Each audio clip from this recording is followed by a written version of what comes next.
Prepare a Sukhoi Su-24 for a strike mission. Ground crews must often battle a hydraulic architecture so notoriously complex that standard procedure sometimes involves manually cranking mechanical linkages on the tarmac just to test the variable sweep wings.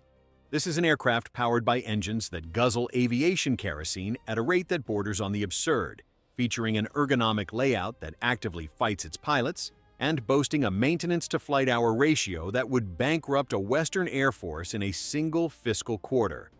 By every modern standard of aviation efficiency, safety, and survivability, the Su-24, NATO reporting name Fencer, should have been relegated to the scrap heap decades ago. In fact, the Russian Ministry of Defense officially stated it would phase out the entire fleet by 2020, intending to replace these aging Cold War bruisers with the sleek, modern Su-34 fullback. Yet, well past that deadline, the Fencer remains a daily fixture in the skies, executing high-stakes frontline strike operations in highly contested airspace. The paradox of the Su-24 is one of the most fascinating anomalies in modern military aviation. It is a machine that demands relentless physical labor to keep airborne and exacts a heavy toll on the crews who fly it. It holds one of the most troubling accident records in the history of Russian tactical aviation. It is deafeningly loud, prone to severe fluid leaks, and relies on an airframe design finalized before the advent of computer-aided engineering. Why, then, does one of the world's largest air forces flatly refuse to retire it? The answer is not rooted in nostalgia or a mere lack of alternatives, but in a bizarre collision of thermodynamic brute force, unyielding operational doctrine, and a brilliant, remarkably cheap technological modernization that completely flipped the economic reality of the aircraft on its head. If you enjoy detailed deep dives into military engineering, strategy, and the harsh realities of aviation history, subscribe to the channel. I've got a lot more planned. To understand why the Fencer is still flying, you have to understand the terrifying operational environment it was built to survive. In the early 1960s, Soviet military planners looked at the rapidly advancing state of Western surface-to-air missile technology and realized that high-altitude strategic bombing was becoming an invitation to certain destruction. The radar-guided missiles of the era were highly effective at medium and high altitudes, creating an impenetrable dome over NATO forces. The only way to deliver ordnance to a heavily defended target was to go underneath the radar horizon. This dictated a completely new type of aircraft, a frontline bomber capable of flying at Mach 1 at barely 200 feet off the ground, in any weather, day or night. It had to carry a massive payload, and crucially, it had to be able to operate from short, unimproved, or battle-damaged runways close to the front lines. Achieving this required solving a massive aerodynamic contradiction. To fly fast and low through the turbulent, dense air near the ground without ripping the wings off or beating the crew into unconsciousness, an aircraft needs short, highly swept wings with a high wing loading. But to take off from a short, rough airstrip with tons of fuel and bombs, an aircraft needs long, straight wings that generate massive amounts of lift at low speeds. The Sukhoi Design Bureau initially tried to solve this with brute force vertical lift. Their first prototype, the T-61, featured fixed delta wings and 4 specialized lift jets mounted vertically in the fuselage just behind the cockpit. The idea was that these lift jets would blast downward, providing the extra lift needed for takeoff, and then shut down for the high-speed, low-level dash. But in practice, the lift jet concept was an engineering dead end. The vertical engines added enormous dead weight during the rest of the flight, consumed critical internal volume that should have been used for fuel, and created terrifying handling characteristics during the transition from vertical to forward flight. The engineers scrapped the lift jets and turned to the only other technology that could solve the contradiction: variable geometry wings, commonly known as swing wings. This led to the T-62I prototype, which would eventually evolve into the Su-24. The swing wing design allowed the aircraft to change its aerodynamic shape in flight. At 16 degrees of sweep, the long straight wings provided excellent low-speed lift, allowing the massive aircraft to lift off from short runways at relatively low speeds. Once airborne, the pilot could manually select steeper sweep angles, 35 degrees for cruising, 45 degrees for maneuvering, and a severe 69 degrees for high-speed, low-level supersonic dash. At 69 degrees, the Fencer transformed into a high-speed dart, minimizing aerodynamic drag and smoothing out the bone-rattling turbulence of low-altitude flight. But variable geometry is one of the most punishing compromises in aviation engineering. Solving the aerodynamic problem immediately created a structural nightmare. To allow the wings to sweep, Sukhoi had to engineer massive titanium pivot boxes, known as wing gloves, built directly into the fuselage. These pivots had to bear the entire structural load of the aircraft, pulling heavy G-forces while carrying tons of external ordnance. The pivot mechanism itself was incredibly heavy, adding tons of structural penalty to the airframe. Furthermore, because the aircraft's center of lift shifts drastically when the wings sweep backward, the engineers had to design a complex fuel transfer system that automatically pumps fuel between different tanks to adjust the center of gravity in real time, preventing the aircraft from pitching uncontrollably. Finally, running hydraulic lines, electrical cables, and fuel pipes through a moving joint that sweeps back and forth creates countless failure points. The seals wear out rapidly, leading to the Fencer's notorious reputation as a leaker on the flight line. Ground crews must constantly battle weeping hydraulic fluid and worn pivot bearings, turning routine maintenance into an exhausting, labor-intensive ordeal. Yet, hanging a massive variable geometry wing on an airframe is only half the battle. To push that heavy, compromised aerodynamic structure through the thick air at sea level, the Soviet engineers needed a powerhouse, and they found it in the Lyulka AL-21F turbojet. The propulsion choice for the Su-24 is a masterclass in selecting the right tool for a very specific, very brutal job and accepting the resulting consequences. By the late 1960s, turbofan engines were becoming the standard in military aviation because they were significantly more fuel-efficient than older turbojets. But Sukhoi opted for the AL-21F3, a pure, afterburning turbojet capable of producing nearly 25,000 pounds of thrust per engine. They chose a turbojet because turbofans, with their large fan blades bypassing air around the engine core, have a larger frontal area. A larger frontal area means more aerodynamic drag, which is a critical penalty when trying to punch through dense sea-level air at supersonic speeds. The AL-21F was narrow, dense, and provided immediate, explosive throttle response. It allowed the Su-24 to accelerate aggressively even when loaded with external stores. But this raw, unadulterated power came with a devastating hidden cost: fuel consumption. Turbojets are incredibly thirsty, and at low altitudes where the air is thick, they consume aviation fuel at an astronomical rate. To give the Su-24 a meaningful combat radius, the engineers had to turn the fuselage into a flying fuel tank. The Fencer carries a staggering internal fuel load of nearly 12,000 liters, nestled in massive tanks occupying the center fuselage. Even with this ocean of internal fuel, the aircraft often relies on massive external drop tanks to reach targets deep behind enemy lines. The sheer volume of fuel required to feed the AL-21F engines makes the Su-24 incredibly heavy, dictating heavier landing gear, stronger brakes, and higher tire pressures, all of which further complicate maintenance and increase the strain on those vital titanium wing pivots. Once you have an airframe that can fly low and fast, and engines that can push it there, you run into the ultimate limitation of Cold War aviation: the human pilot. Flying at Mach 1, 200 feet above the ground, in rolling terrain, at night, or in heavy clouds is practically impossible for a human being to do manually for any sustained period. The task saturation is absolute. A momentary lapse in concentration, a slight misjudgment of a ridgeline, or a second spent looking down at an instrument panel results in instantaneous controlled flight into terrain. To solve this, Sukhoi integrated the Puma navigation and attack system, centered around the Orion A terrain-following radar and the Relief terrain avoidance radar.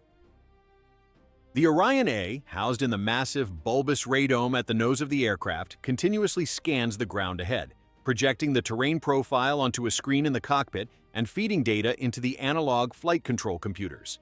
The system was designed to automatically fly the aircraft over the contours of the Earth at a preset altitude, completely hands-off if necessary.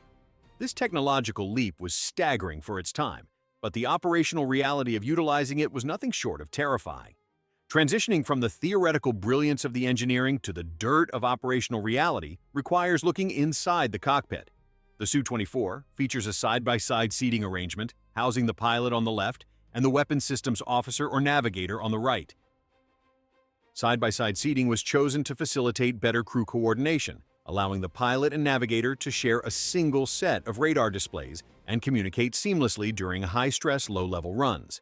Both crew members sit on 0-0 capable K-36D ejection seats, universally regarded as some of the most reliable and capable escape systems ever designed.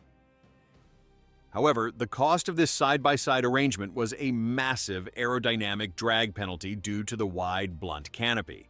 To protect the crew from the very real threat of catastrophic bird strikes at 600 knots and 200 feet, the canopy glass was heavily armored and supported by thick metal frames. The result is an ergonomic philosophy that can only be described as hostile. Visibility from the cockpit is famously poor, particularly to the rear. The pilot is essentially sitting inside a metal bathtub with small windows, relying entirely on instruments and the navigator to build situational awareness. When a Fencer crew engages the automatic terrain-following system, the ride is physically and mentally punishing. The analog computers of the era were not particularly smooth. When the radar detected a rising slope, the automatic flight control system would violently pitch the heavy aircraft upward, pulling intense G-forces only to shove the nose down just as violently as it cleared the crest to maintain the set altitude. Crews were violently thrown against their harness straps in a dark, noisy cockpit, trusting their lives to vacuum tubes and early transistors while flying entirely blind through heavy weather. Furthermore, the Orion A radar had a fatal blind spot. If the pilot banked the aircraft too steeply, the radar would lose its lock on the ground ahead, causing the autopilot to disengage and requiring the pilot to instantly take manual control to avoid impacting the Earth. The stress on the crews was immense, contributing heavily to the Fencer's reputation as a widowmaker during its early operational years. Operating the Su-24 required a level of crew synchronization and physical endurance that weeded out all but the most resilient aviators. The flight controls themselves are notoriously heavy, requiring significant physical exertion from the pilot to maneuver the heavy brute, especially when heavily laden with ordnance. Every mission is an athletic event, a battle against the controls, the terrain, and the sheer mechanical inertia of the machine. So, looking at how the Russians opted for upgrading an old analog bomber with a clever navigation hack rather than building more new planes, do you think that brute force design approach was worth it? Let me know down in the comments. If the Su-24 is so difficult to maintain, so expensive to fuel, and so exhausting to fly, we must return to the central mystery. Why hasn't it been scrapped? The Su-34 fullback, its intended replacement, is superior in virtually every conceivable metric. The fullback has better engines, advanced digital avionics, vastly superior radar, a titanium-armored cockpit that is spacious enough for a crew member to stand up and stretch, and an internal toilet and galley. The Su-34 was supposed to relegate the Fencer to museums by 2020. The primary reason the Fencer survives is a harsh lesson in defense economics and industrial capacity. The Su-34 is an exquisite, highly capable machine, but it is also exceptionally expensive and slow to produce. Russian defense industry simply could not manufacture fullbacks at a rate sufficient to replace the massive fleet of aging Fencers while simultaneously maintaining the operational numbers required by Russian military doctrine. Russia has a vast territorial border and maintains an air doctrine that heavily prioritizes massive volumes of tactical strike capability. They needed numbers, and the Su-24 airframes, despite their maintenance woes, were already built, already paid for, and scattered across dozens of airbases with established logistics chains. But retaining an obsolete airframe is useless if it cannot contribute effectively to a modern battlefield. The true saving grace of the Su-24, the reason it transformed from a liability into a continued frontline asset, was the integration of a remarkably cost-effective modernization package known as the SVP-24 Gefest system. The Gefest upgrade fundamentally altered the operational economics of the Su-24. In Western air forces, the doctrine heavily shifted toward precision-guided munitions, laser-guided bombs, and GPS-guided JDAMs. These weapons are highly accurate but incredibly expensive, limiting the volume of ordnance an air force can employ in a sustained, high-intensity conflict. The Russian military, historically lacking the immense budgets required to stockpile tens of thousands of smart bombs, needed a way to achieve acceptable precision using their vast Cold War-era stockpiles of unguided, dumb iron bombs, primarily the FAB series. The SVP-24 Gefest is a specialized navigation and targeting subsystem that bypasses the need for smart weapons entirely by making the aircraft itself smart. The system integrates a GLONASS receiver with the aircraft's internal inertial navigation systems, air data sensors, and radar altimeter. When a Su-24 equipped with Gefest approaches a target, the system constantly monitors the aircraft's exact position in three-dimensional space. It simultaneously calculates environmental variables, including airspeed, altitude, pitch, roll, atmospheric pressure, temperature, and wind shear. The brilliance of the Gefest system lies in its automation of the release sequence. Instead of the pilot attempting to manually align a targeting reticle and guess the optimal release point, the SVP-24 continuously calculates a dynamic ballistic trajectory for an unguided bomb. The pilot simply holds the weapon's release trigger down as they fly toward the target area. The computer waits, recalculating the trajectory hundreds of times a second, and automatically releases the bomb at the exact millisecond the aircraft passes through the perfect mathematical window to strike the designated coordinates. The operational consequences of this upgrade were profound. During combat operations in Syria, the Su-24 fleet flew thousands of sorties, acting as the undisputed workhorse of the Russian air campaign. While newer, more advanced aircraft like the Su-35 and Su-34 grabbed the headlines, it was the Fencer, equipped with the SVP-24 system, that did the heavy lifting. By dropping cheap, unguided FAB-250 and FAB-500 bombs with a claimed accuracy of within a few meters, the Russian aerospace forces could generate a massive volume of fire for a fraction of the cost of utilizing precision-guided munitions. The upgrade allowed a dangerous analog relic to remain relevant in a conflict zone requiring precise, high-volume strikes.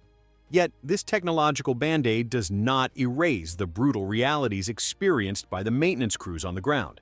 The dirt of the Su-24's operational reality is found on freezing flight lines in the depths of Russian winters. Maintaining an aircraft with variable geometry wings and two massive turbojets requires an army of technicians. The ratio of maintenance man-hours to flight hours for the Fencer is astronomically high. Ground crews must continually bleed hydraulic lines, grease the massive titanium pivot boxes, manually actuate the wing sweep mechanism to ensure it doesn't bind under aerodynamic load, and constantly battle the structural fatigue inherent in a 50-year-old airframe that has spent its life flying through turbulent air near the ground. The diagnostic equipment for these older airframes often relies on analog test sets and the hard-earned intuition of senior mechanics, lacking the modern plug-and-play computerized diagnostics found on newer jets. When we place the Su-24 in a comparative context, its closest Western counterpart is undeniably the General Dynamics F-111 Aardvark. Both were born from the same 1960s doctrine of low-level, high-speed penetration.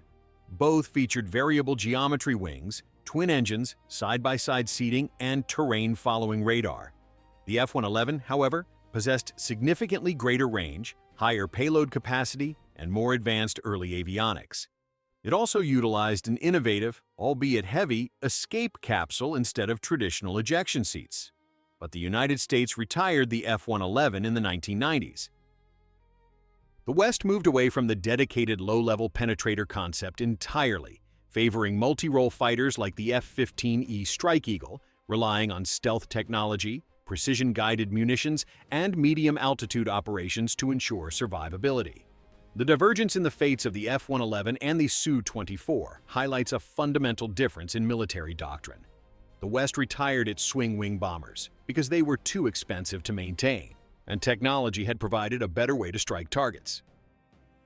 Russia kept the Su-24 because their doctrine values raw volume and mass over exquisite capability, and they simply did not possess the economic foundation to replace the fleet entirely.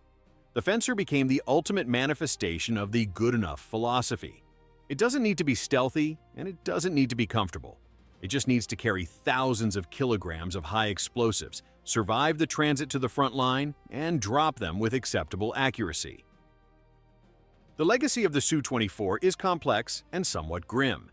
It is a machine born of a bygone era of aerodynamic brute force, demanding extreme sacrifices from both the men who fly it and the ground crews who labor over it.